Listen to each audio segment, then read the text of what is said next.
Good evening, I'm Darren Mara. The top stories. A new threat, growing international condemnation of North Korea's latest missile tests. North Korea's ambassador leaves Malaysia after being expelled.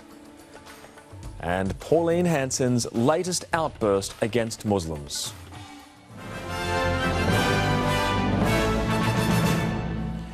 South Korea has vowed to swiftly deploy a controversial anti-missile defence system despite angry objections from China after North Korea's latest missile tests. 4 ballistic missiles were launched, 3 of them landing in Japanese waters. Japan says it shows the regime poses a new level of threat, with America also expressing deep concern. Tonight, China also criticised the missile launch while urging restraint. And Russia says it's seriously worried. For a country always ready to showcase its military potential, today's actions were all about telling the world it was upping the ante. Quadrupling its efforts from this launch last month, where leader Kim Jong-un was front and centre. This time, North Korea sent 4 missiles into the sky, 3 of them landing in Japanese waters.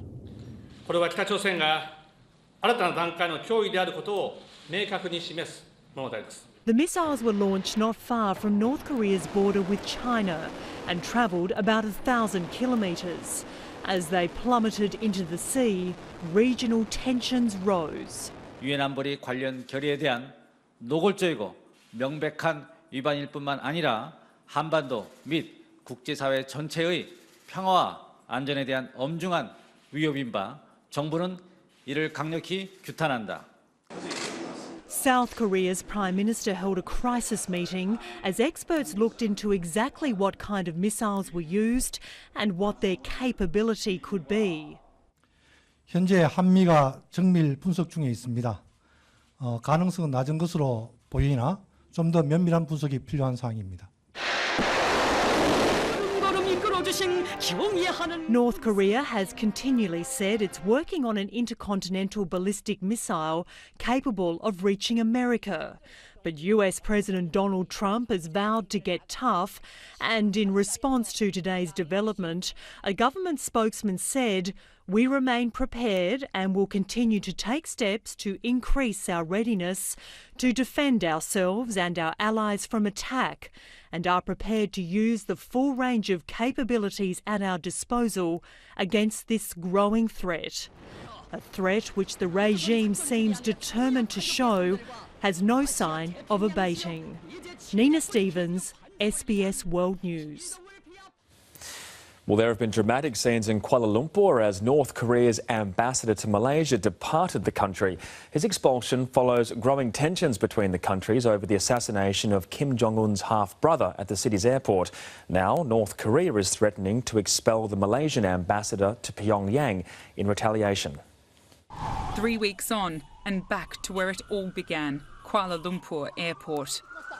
After accusing the Malaysian government of conspiracy and a smear campaign over the airport murder of the North Korean leader's half-brother, Kim Jong-nam, Ambassador Kang Chol was sent packing.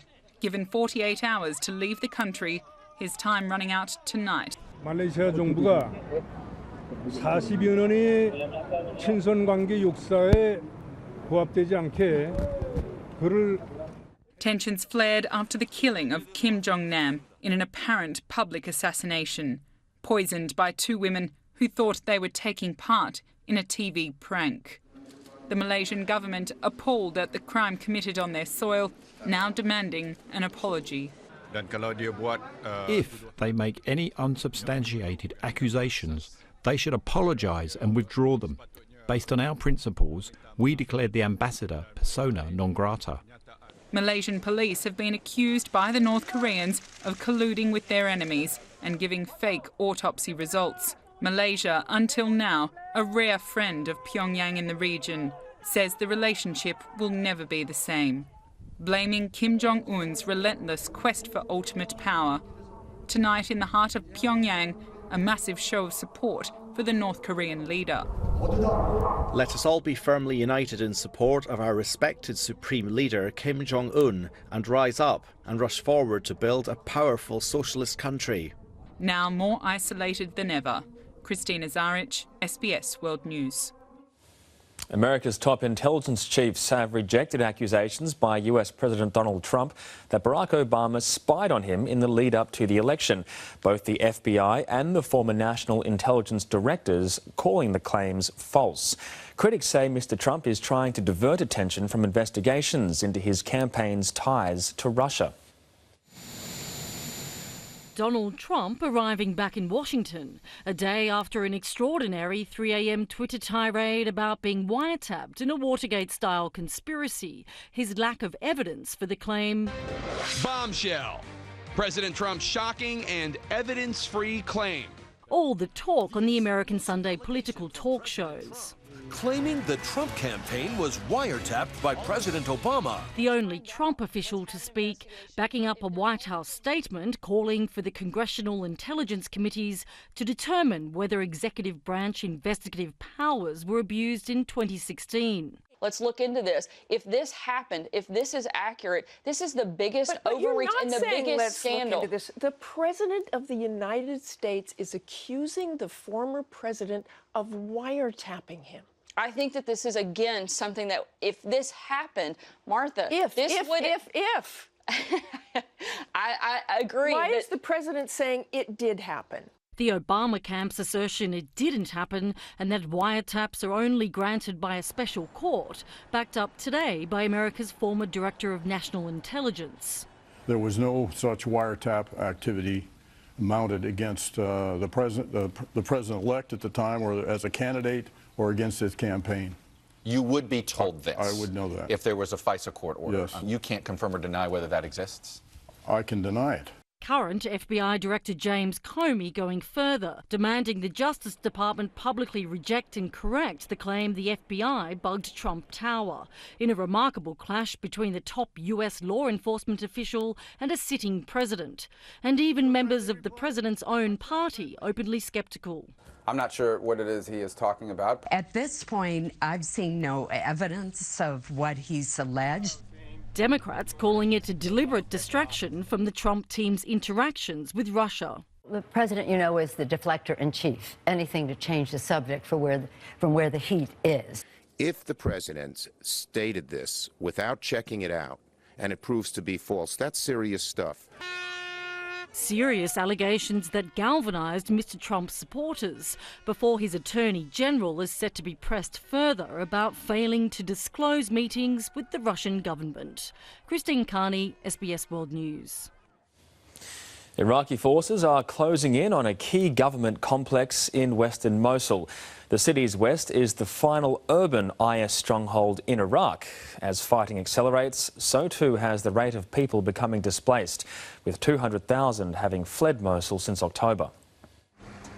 A push into Mosul's most lethal corners. Ever since IS took control in 2014, smoke clouds have constantly shrouded the crumbling city as Iraqi troops try to reclaim it. They're facing the heaviest IS resistance yet.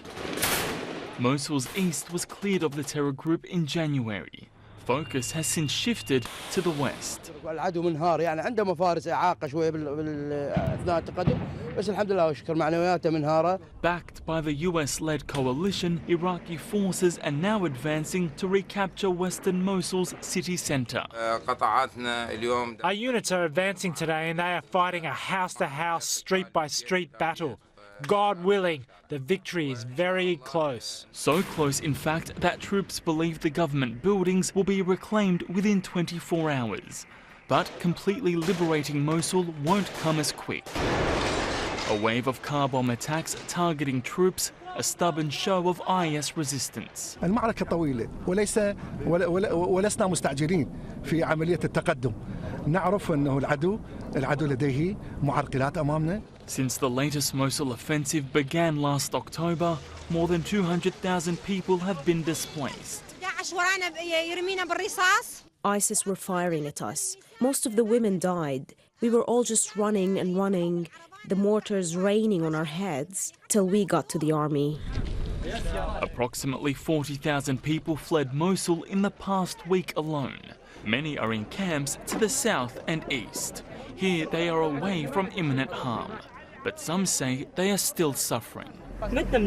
We are starving to death. We have no food. We didn't even have any rice. Hunger and bombings forced us to flee our homes. We're fed up and we're really exhausted. A sense of crippling fatigue likely to remain at least until the war is finally over. Omar Dabaj, SBS World News. South Korean prosecutors say President Park Geun-hye colluded with a friend to receive bribes from Samsung. The president, who was impeached in December over a corruption scandal, has denied any wrongdoing. And Samsung today again denied paying bribes or seeking illicit favours. Outgoing French President François Hollande has declared that his ultimate duty is to prevent far-right National Front leader Marine Le Pen from winning this year's presidential election. Meanwhile, former Prime Minister Alain Juppé has ruled himself out of the presidential race, dashing the hopes of many in his Conservative Party, whose scandal-hit candidate François Fillon faces defeat. The Prime Minister is heading to Indonesia tonight for a regional leaders summit. 21 countries are taking part in the Indian Ocean Rim Association Summit. Foreign Minister Julie Bishop is already in Jakarta, where she met her Indonesian counterpart for talks on boosting economic ties. Mr Turnbull's due to meet Indonesia's President Joko Widodo with maritime security, terrorism and trade on the agenda. Well, coming up next after the break, what Pauline Hanson really thinks about Muslims.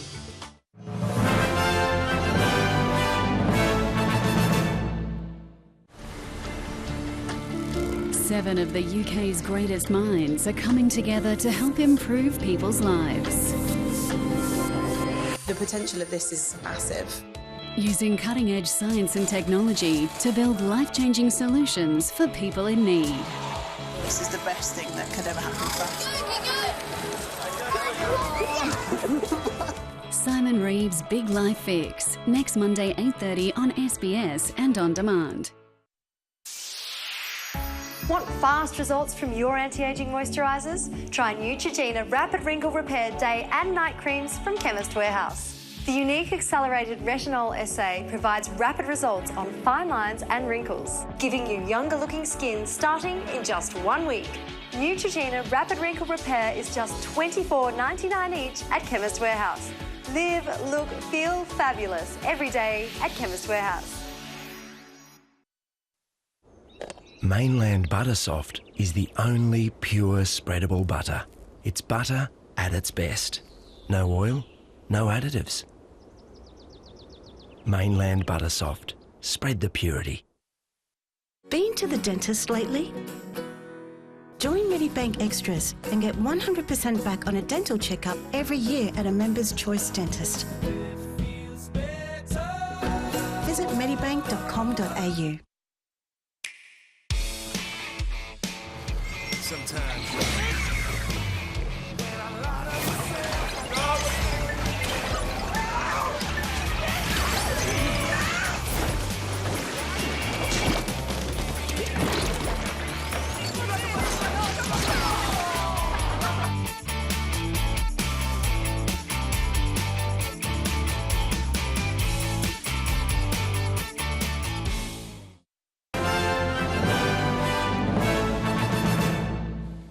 One Nation leader Pauline Hanson has made more controversial statements tonight, revealing she's suspicious of all Muslims and there's no way to tell who is a good Muslim.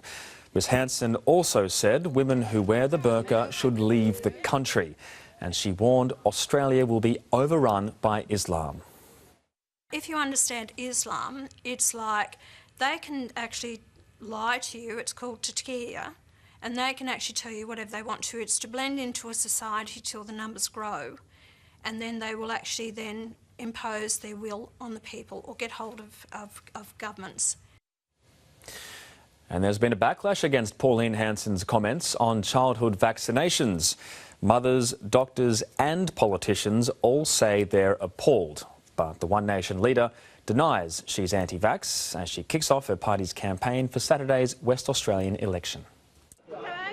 In her pitch to get a slice of the WA electoral pie, Pauline Hanson spending 5 days in the West.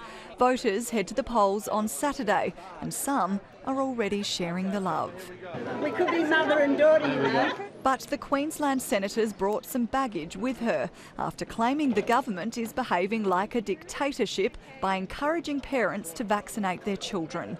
It led WA grandmother Kay to ask her own questions on Talkback Radio. And if she thinks that the rubbish that fell out of her mouth on national TV yesterday is worthy of a political party, let alone a woman. What I said, if you go back to what I said, get your information and go and research it. The thought that you can do your own research, that you can spend half an hour on Wikipedia and come to a greater understanding of it than a doctor of 20 years training or the accumulated scientific wisdom of the entire planet is frankly ludicrous. If doctors are saying that we should vaccinate our children, they have a lot more knowledge than Pauline Hanson would have personally. In a letter, the opposition leaders asked that the comments be retracted. Senator Hanson's previously linked vaccinations to rising rates of autism. Despite her public views, she admits her children were vaccinated, and she's since advised them to do the same with their own children. Have a test done. What is the test? Apparently there is a test you can get done to see if the child is allergic to the vaccination or not. There's no such test that looks at people likely to have reactions to vaccines. We've got to hear less of this rubbish. There's been public outcry over this from government MPs as well. It proves just how testing the close relationship with One Nation really is, despite the Liberal Party's controversial decision to preference One Nation ahead of the Nationals at this weekend's state election. The Prime Minister's keeping his distance from the campaign altogether. My schedule's not taking me to Perth this week. Given that staying away can sometimes be the biggest gift of all. Maria Jovanovic, SBS World News. A woman charged with murdering her young son insists she would never hurt her children. The woman, who is also charged with the attempted murder of another son, chose not to appear in court today. On the border of New South Wales and Victoria, a small town is grieving.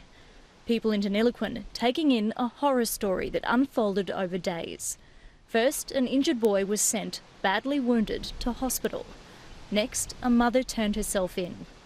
Then, trawling the Murray River in Moama on Saturday, police divers made a horrific discovery. A 5-year-old boy drowned. His mother, today, charged with his murder. She's also been charged with attempting to drown her older son with the intent of killing him. Sounds very remorseful. She said, I don't know what happened. She said, the word she used to me was, I would never hurt my children. I do not know what happened.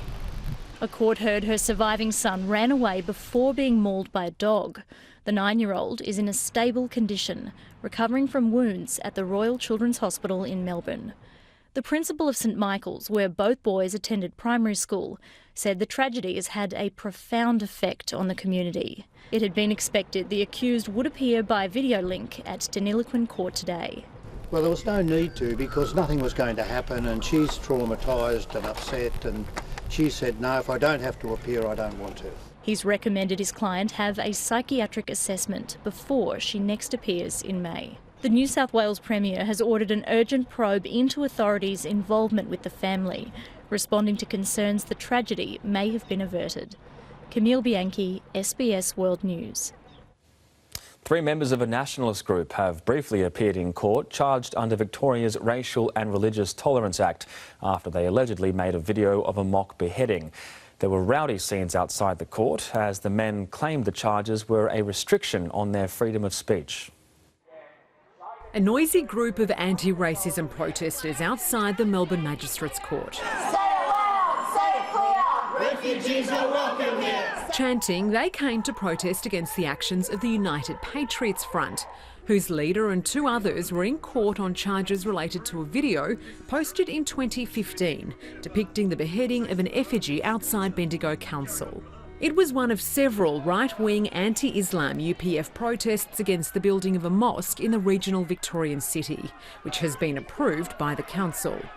This crowd, a familiar sight at UPF events, didn't deter the group's leader, Blair Cottrell, or his two co-accused, Chris Shortis and Neil Erickson, who claimed the charges are a bid to silence their political voice. They're ridiculous. They're basically the first step towards blasphemy laws implemented in this country, trying to invent a hate speech standard. It's ridiculous. We're going to fight it till the end and we will win. They defended their actions as a dramatised political statement. Am I saying that every Muslim is capable of this sort of thing? No. I'm merely attacking the theology of Islam. It's a very divisive, it's a very dangerous kind of nationalism. The three represented themselves and sought an adjournment in court, which was granted. Almost as many police officers as protesters were deployed to prevent any clashes. Though there was commotion, largely the gathering was peaceful. The brief mention even attracted the attention of satirists, both poking fun at the UPF We can't get enough freedom of speech and their alleged victims. I'm embracing multiculturalism and diversity. The men are due back in court in May. Sarah Arbo, SBS World News. Victoria Police believe two men were affected by alcohol when they drowned trying to swim across a lake in Melbourne's north. Police recovered the body of a 19-year-old man and a 30-year-old man last night. Family and friends gathered at Mill Park Lake to pay tribute. A Melbourne father of two has died just short of reaching Mount Everest's base camp. Matthew Johns fainted 10 days into the trek, never regaining consciousness. The 51-year-old was being taken further down the mountain to recover from altitude sickness, but died on the way. There's evidence that the growing obesity crisis will lead to a significant increase in chronic conditions such as kidney disease.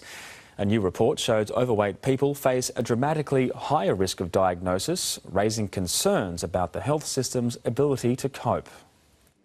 Living with kidney disease is like a full-time job for Peter Slocum. His career as a carpenter replaced by at least 3 days a week on dialysis. It's very draining and tiring, so you feel like you've worked, but you're just sat here doing nothing. When he was diagnosed 8 years ago, he was 50 kilograms heavier, and that extra weight has delayed his chance of a transplant. I had a brother that offered me a kidney, but it didn't happen because they like to transplant at an ideal body weight, and I was always above that. In Peter's case, the obesity didn't cause the disease, but in many cases it does. If somebody is a bigger person, the kidneys need to work harder to clear the toxins, and so that can put a strain on the kidneys. A new report has outlined just how widespread and damaging that strain is. Currently, 2 in every 3 Australians are overweight or obese. Those who are overweight are 1.5 times more likely to develop kidney disease. Those who are obese are twice as likely to be affected. We would simply say be very, very aware. Please go and see your GP. The number of Australians living on dialysis is already increasing dramatically. There were less than 20,000 patients in 2011. By 2020, there are expected to be more than 31,000. And that's going to weigh down on the health system. At the moment, we spend about $4.1 billion per year on caring for people with chronic kidney disease. And with the increasing rate, you can translate that into an increasing amount of dollars. That high cost not counting the toll on human lives. Helen Isbister, SBS World News. Well, coming up next, the weather and the latest from day 3 of the second test against India.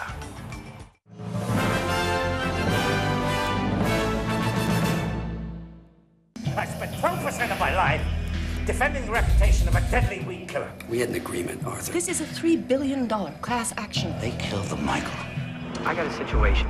Michael Clayton, Friday 8:30 on SBS and on demand. Thieving, narcotics, murder. Boy's got talent. Who are you? I'm the night manager. The Night Manager starts Wednesday 22nd of March on SBS and on demand.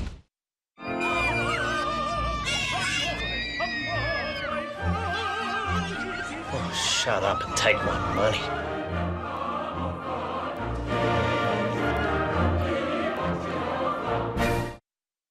The Miller's Super Sale is now on. Massive savings with up to 70% off sale items. Prices start from $15, $12 and even $10. Don't miss out on the Miller's Super Sale. Limited time only, in-store and online. All-mode 4x4 technology with automatic variable transmission. All-new Renault Koleos. Out of the ordinary versatility. Search Renault Koleos. At Officeworks, we don't just say lowest prices, we try to live them. Pick up this Canon Pixma wireless inkjet multifunction that prints, copies and scans only $36. Store more for less on a SanDisk Facet 16GB USB, a low $7.92. And the 11.6-inch HP Stream laptop with Office 365 is ultra compact, just $296. At Officeworks, we live lowest prices. If you've got the big ideas, Officeworks has the lowest prices. I've got you, son. I've got you. Select 2 pairs from our $199 range and get free polarising in your second pair. Hurry, offer ends March 12. Should have gone to Specsavers. Where are your parents?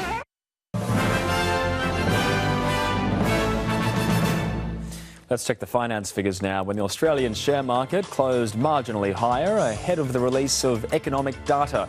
Strong gains by market heavyweights Rio Tinto, BHP Bulletin and Woolworths helped the market to a positive close. Markets in Europe are down in early deals and the Australian dollar is currently buying 76 US cents.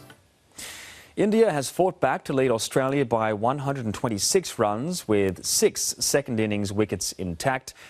Just outside the keepers of the second test in Bangalore. After taking a first innings lead of 87, Australia had India in desperate trouble at 4 down. The wickets included a brilliant catch by captain Steve Smith to dismiss Rahul for 51 and Josh Hazlewood trapping Virat Kohli for 15. But batsman Pujara, who's 79 not out, and Rahane on 40 have built the best partnership of the series. To the weather now, and in the major centres, rain and storms for Darwin, partly cloudy in Perth and Canberra, sunny in Adelaide, Brisbane and Melbourne. A possible shower in Sydney and some drizzle in Hobart.